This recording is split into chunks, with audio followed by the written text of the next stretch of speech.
ETF index mutual funds నేర్చుకుని stock మార్కెట్లో రాణించాలనుకుంటున్నారా? వెంటనే ఈ నెంబర్కి కాల్ చేయండి.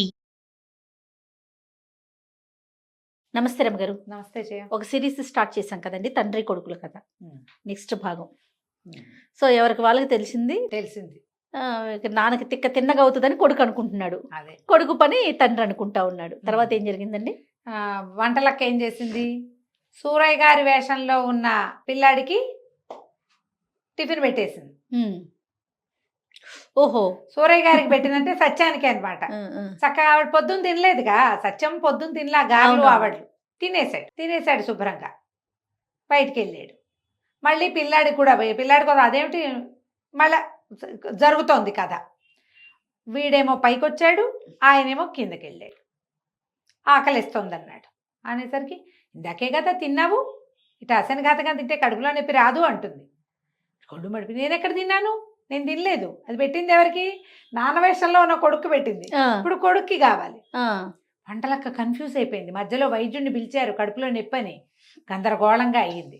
కానీ ఎవరి దారిని వాళ్ళు సర్దుకున్నారు. సరే, ఇప్పుడు నాన్న ఏం చేస్తాడో చూద్దాం. పైన ఉన్నాడు, తాళాలు తీసుకున్నాడు, డబ్బులు జేబులో పెట్టుకున్నాడు, తాళాలు దాచేసాడు. ఆయన పైకి వచ్చాడు. పైకి వస్తే తీరా చూస్తే ఏముంది, నాన్న ఇంత ఉన్నాడు. ఓకే, బొట్టికాయ, 8-9 ఏళ్ళు ఉన్నాయి. వచ్చేసరికి ఒకళ్ళ మొహాలు ఒకళ్ళు చూసుకున్నారు.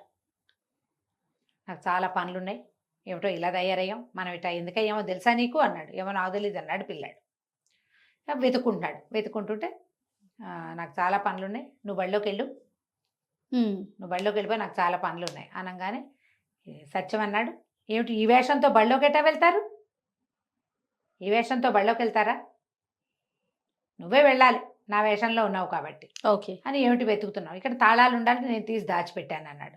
అనేసరికి తండ్రి అన్నాడు, అంటే సత్యం అంటాడనమాట. ఇప్పుడు ఏమిటి దాచేది, తాళాలు నువ్వు దాచడం ఏంటంటే, నోరు మూసుకో, ఎక్కువ మాటలు మాట్లాడావంటే తంతాను నిన్ను, నువ్వు నన్ను దన్నేవు ఇది వరకు, ఇప్పుడు నాకు దన్నే అవకాశం వచ్చింది, నువ్వు నోరు మూసుకుని బళ్ళోకి వెళ్ళటం మంచిది అనేసరికి నిర్ఘాంతపోయాడు. బళ్ళోకే నేనేం చేస్తాను రా బళ్ళోకి వెళ్ళి అన్నాడు. ఏముంది, నన్ను పంపలా, అటాగే పైగా నాకేమీ రాదు, నన్ను పంపించావు, నీకు అన్నీ వచ్చు, హాయిగా ఉంటుంది బళ్ళో నీకు అనేసరికి నేను వెళ్ళన్నాడు. వెళ్ళకపోతే ఏముంది, మాస్టర్ వచ్చి తీసుకుపోతాడు, పంతులు వచ్చి పట్టుకెళ్ళిపోతాడు. ఆ రోజుల్లో అలా అయ్యేది. అంత పని చేయిస్తావురా అన్నాడు. నువ్వు చేయించలా నాకు, నేను బళ్ళోకి వెళ్ళడానికి మూడంకేసి కూర్చుంటే మాస్టారికి చెప్తే ఆయన వచ్చి నన్ను తన్ని 2 పిల్లలతో మోయించుకుని తీసుకెళ్ళాడు ఇది వరకు. ఇప్పుడు ఆ శాస్త్రి నీకు జరుగుతుంది.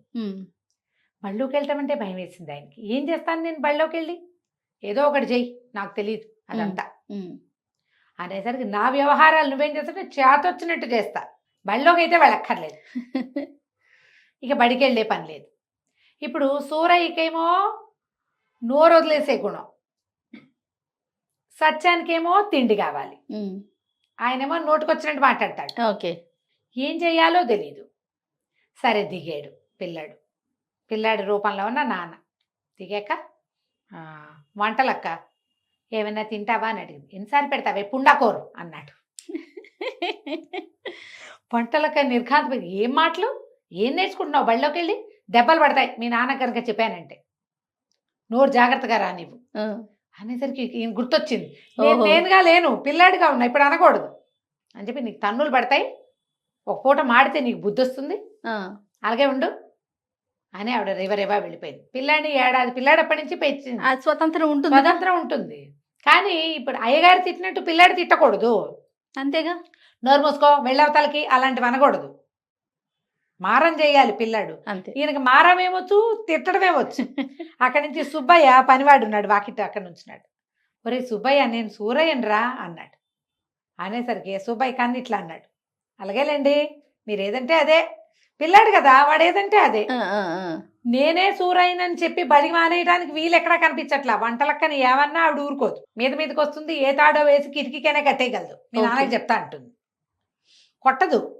సూరయ్యకి చెప్తే సుబ్బయ్యకి చెప్దామంటే సుబ్బిగాడేమో నన్ను నమ్మడు.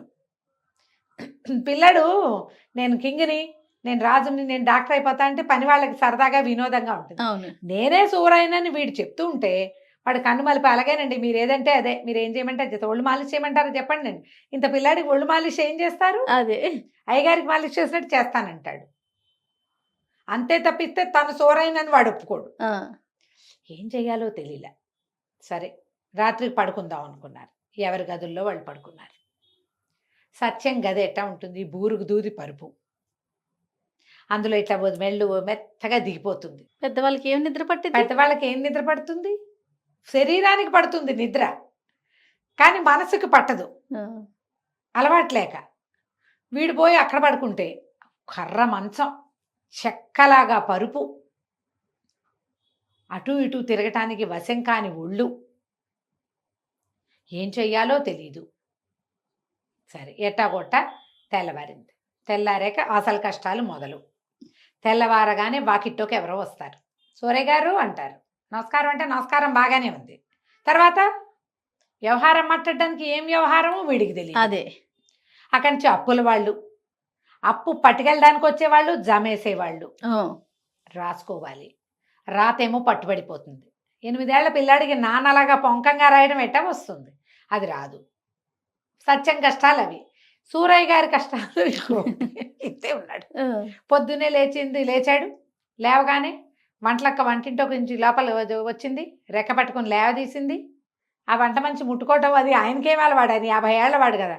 రెక్కపుచ్చుకు లేవదీసింది. అక్కడి నుంచి బట్టలు ఇప్పుతాను, టవల్ కడతానంటుంది. తువ్వాలు కట్టుకుని స్నానం చెయ్యొద్దు, అదేమో ఇది భరించలేడు. ఆ, తువ్వాలు కడుతుంది ఆవిడే, కచ్చిక పట్టుకొచ్చి చేతిలో వేస్తుంది. అన్నీ వంటలక్కతో చేయించుకోవాలి. ఇన్నాళ్ళు మరి ఆవిడే చేసింది. ఒళ్ళు నలిచి నీళ్లు పోస్తుంది. ఈయనకి సుబ్బయ్య వీపు తోవటం, సుబ్బయ్య బకెట్ ఎత్తి నీళ్లు పోయటం అలవాటు. ప్రతిదీ మార్పులే కదండి. ఈ పిల్లాడికేమో ఆవిడ నీళ్లు పోస్తుంది.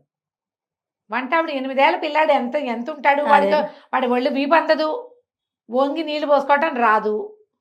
వంట ఆవిడే ఒళ్ళు తోముతుంది. ఎట్టాగో స్నానఘట్టం పూర్తి చేస్తారు ఇద్దరు. ఓకే. చేశాక భోజనం. సూరయ్య గారు చద్దన్నం ఏనాడో మానేశాడు. ఆయన ఏదో ఫలహారం తింటాడు. పిల్లాడికి చద్దన్నం పెడతారు బలం. ఇప్పుడు చచ్చినట్టు ఈయన చద్దన్నం తినాలి. వాడు ఫలహారం ఆనందంగా తిన్నాడు సత్యం, ఎందుకంటే వాడు కావాలి. అవును. వాడు ఎప్పటి నుంచో నాకు టిఫిన్ పెట్టమని అడుగుతున్నాడు. ఈవిడ ఒప్పుకోదు. పిల్లాడికి బలం, చద్దన్నమే పెడతానంటూ. సూరయ్య గారు ఎప్పుడో చిన్నప్పుడు మానేసిన చద్దన్నం చస్తూ బతుకుతూ తిన్నాడు ఎట్టాకొట్ట. ఆవిడ ఒప్పుకోదు, పెరిగేస్తుంది దాని నిండా.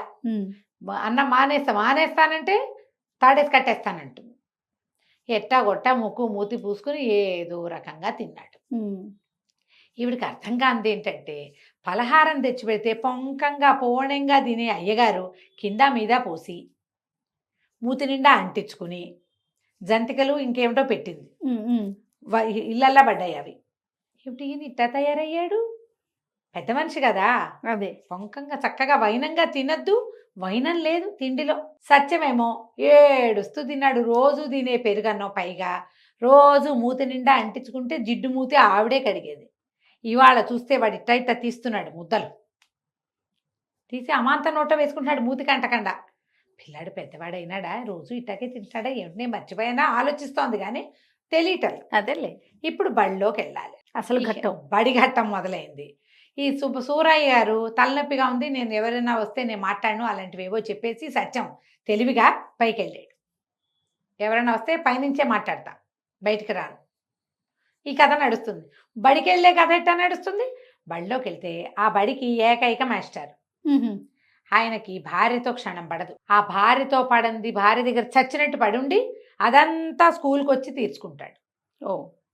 ఊ అన్నా కొడతాడు, ఊ అనకపోయినా కొడతాడు. నిన్న బళ్ళోకి ఎందుకు రాలేదు అని కొట్టాడు సత్యాన్ని. సత్యంలో ఉన్నది ఎవరు? సూరయ్య గారు. అక్కడి నుంచి ఏవో లెక్కలు ఇచ్చాడు, దెబ్బలన్నీ తిన్నాడు. తిన్నాక ఏంటంటే, అమ్మో నేనే భరించలేకపోతున్నా, చిన్న వెధవవాడు ఎట్ట పడుతున్నాడు ఈ దెబ్బలన్నీను. అర్థమైంది ఆయనకి. ఆయన కష్టంగా ఉంది, వీపు వాచిపోతోంది, వీపు మండిపోతోంది. రోళ్ళకర్ర పెట్టి కొట్టేస్తాడు ముణుకుల మీద. దానికేం చెయ్యాలో తెలీదు. లెక్కలు అనగానే పిల్లలంతా లెక్కలు చేస్తున్నారు. సత్యం క్షణాల్లో చేసాడు లెక్క, ఎందుకంటే సూరయ్య గారు కదా, ఆయనకి బాగా అకౌంటెన్సీ వచ్చు. ఎంతసేపు కూడికలు తీసివేతలు ఎడం చేత్తో చేసేస్తాడు. ఆయన పుస్తకం చూశాడు. ఊరి పడవా, క్షణాల్లో చేసేవే అంటే వచ్చనమాట నీకు లెక్కలు. వచ్చి కూడా ఇన్ని రోజులు లెక్కలు సరిగ్గా చేయకుండా వేషాలు వేస్తున్నావా అని మళ్ళీ రోళ్ళకర్ర తీశాడు, పేకబెత్తని తీశాడు, ఉతికి వదిలిపెట్టి. పాపు. ఈయనకి ఈ పక్క పిల్లలు ఏముంది, 8-9 ఏళ్ల పిల్లలు చెవి లాగుతారు, చొక్కా లాగుతారు, చొక్కాకు ఒక సిరా చొక్కుంటే ఆ చొక్కాని పెద్దది చేస్తారు. ఈయనేమో భరించలేడు పిల్లల్ని. ఉమ్. ఈయన విసుక్కుంటాడు. విసుక్కోగానే పిల్లలు సత్యం గోల్ చేశాడని మాస్టర్కి చెప్తారు. హాయ్ నిద్రపోనివ్వకుండా నన్ను గోల్ చేస్తావా అని ఇంకో పీకుతాడు ఆయన, మళ్ళీ వచ్చి కొడతాడు. పిల్లలు కాల్చుకు తినేస్తున్నారు. సత్యంగాడు ఇంత తంటాలు పడుతున్నాడు ఆ స్కూల్లో. ఆయన సిరా చుక్కల మీద పడితే చొక్కా మీద వంటలక్క కంప్లైంట్ చేసేది. రోజు సిరా పూసుకొస్తాడు, చాకలిది తిడుతోందండి అని. సిరా ఎందుకు పూసుకున్నావని ఎన్ని చెంపకాయలు కొట్టాడో ఆయన కొడుకుని. వాడు చెప్పడానికి ట్రై చేస్తాడు ప్రతిసారి, నేను చెయ్యను. వాడు ప్రయత్నం చేస్తాడు, నేనేమి సిరా అంటించుకోలేదు, రంగు సిరా అంటే ఇంకు, అదేలే. ఇంకు వేరే వాళ్ళు ఎవరో అంటించారని చెప్తే వాళ్ళకి ఎందుకు అవకాశం ఇచ్చావని కూడా కొట్టాడు తను. ఇప్పుడు చూస్తే తను ముందుకు తిరుగుంటే వెనకాల ఎవడో సిరా చుక్క పెడతాడు. ఏమిరా అని అటు తిరిగితే వీడెవడో సిరా చుక్క పెడతాడు. చొక్కాల నిండా సిరా చుక్కలే. పాపం సత్యంగాడిది ఏ తప్పు లేదు. అక్కడి నుంచి బళ్ళో పిల్లలందరూ ఏవో కొనుక్కొని తింటున్నారు. సత్యానికి నోరూరింది, అంటే సూరయ్య గారికి. జేబులో డబ్బులేవి ఆయన గుర్తొచ్చింది. తను ఏనాడు కానీ ఇవ్వల వాడికి, ఆ, ఒకనాడు కూడా కానీ ఇవ్వల. బళ్ళో ఉన్న పిల్లాడికి ఆకలేదు. పొద్దున ఇంత చద్దన్నం తిన్నా 12 అయ్యేసరికి ఆకలేస్తుందిగా. కిరకిరలాడిపోతుంది పొట్టలో. ఇంటికి వెళ్ళి అన్నం తినాలి. సరే పరిగెత్తుకుంటూ ఇంటికి వెళ్తుంటే ఒళ్ళు ఎంత తేలిగ్గా ఉందో, ఎంత హాయిగా ఉందో, ఏం పెట్టినా తినేసేలాగా ఉంది. వంటలక ఏదో వంట చేసింది, చక్కగా అన్నీ వేసుకుని తిన్నాడు సుష్టుగా. ఎన్ని తిన్నా బాగానే ఉంది. అంత ఇదివరకు ఏంటో సూరయ్య గారికి ఇంతే తింటున్నాడు ఆయన, అదే. ఎక్కువ తినలేడు, అరుగుదల లేదు. మళ్ళీ బడిలోకి వెళ్ళాలంటే మాస్టర్ తంతాడని భయంగా ఉంది. బడి మీద మానేస్తానంటే నాన్న ఏం చేస్తాడు, ఎందుకంటే నాన్న వేషంలో ఉన్నది కొడుకు. ఇప్పుడు అదే. నాకు నువ్వు ఇటాగే చేసావు, నీకు అంతే కావాలంటాడు. ఏం చేయాలో తెలియదు. ఉమ్. మళ్ళీ బళ్ళోకి వెళ్ళాడు. మళ్ళీ బళ్ళోకి వెళ్ళేసరికి ఈ బళ్ళో ఆటలు, సాయంకాలపు ఆటలు, అటొచ్చి ఒకటి తంతాడు, ఇటొచ్చి ఒకటి తంతాడు. మోకాళ్ళకి దెబ్బలు, మండిపోతోంది మోకాలు. ఇంటికి వస్తే దెబ్బలకు తగిలించుకున్నావా అని కొట్టాడు తను ఓసారి. మోకాలు మండిపోతుంటే ఇంకోళ్ళు ఎవరైనా కొడితే ఎట్టా ఉంటుంది. ఈయనకి సత్యం కష్టాలన్నీ అర్థమవుతున్నాయి సూరయ్య గారికి. కానీ ఇక తప్పదు. నానా దెబ్బలు కొట్టించుకుని, చొక్కా కొంచెం చింపుకుని, ఇంకు మరకలతోటి మొహం నిండా ఇంకు, మూతి నిండా ఇంకు, ఎట్టా గొట్ట సాయంత్రానికి ఇల్లు చేరాడు. సూరయ్య గారికి ఇప్పుడు ఆ సూరయ్య గారి వేషంలో వాడికి అవి ఇవి ఇవి ఇవన్నీ తినేయాలనుంది. వంటలక్క జాగ్రత్తగా పెడుతుంది. ఉమ్. ఆయన వంట వేరు. అవి విడిగి నోటికి ఓకే, బుద్ధికి హితవు లేదు. వారా వీరా వస్తారు, స్నేహితులు ఎవరో వస్తారు, ఎవరితోటైనా మాట్లాడాలి, లెక్కలు చూడాలి. చూస్తే ఏమీ అర్థం కాదు, అదేమిటో ఆ లెక్క ఏమిటో ఆ పత్రం ఏంటో. వీడికి బాగా అర్థమవుతున్నది ఏంటి, తలుపు తీయంగానే డబ్బులు ఉంటాయి. అంతే.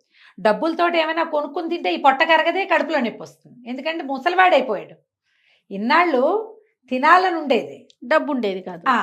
ఇప్పుడు డబ్బులు ఉన్నాయి, తినేసేయాలి, అదేదో చేసేద్దామని ఉంది. వచ్చేటప్పుడు బజార్ వెళ్ళి వచ్చేటప్పుడు ఓ గాలిపటము, ఓ ఉడత బొమ్మ కూడా కొనుక్కుని తెచ్చుకున్నాడు. ఓకే. వాటితోటి ఆడేందుకు శరీరం ఏది, ఆ, ఏం చెయ్యాలో తెలియదు.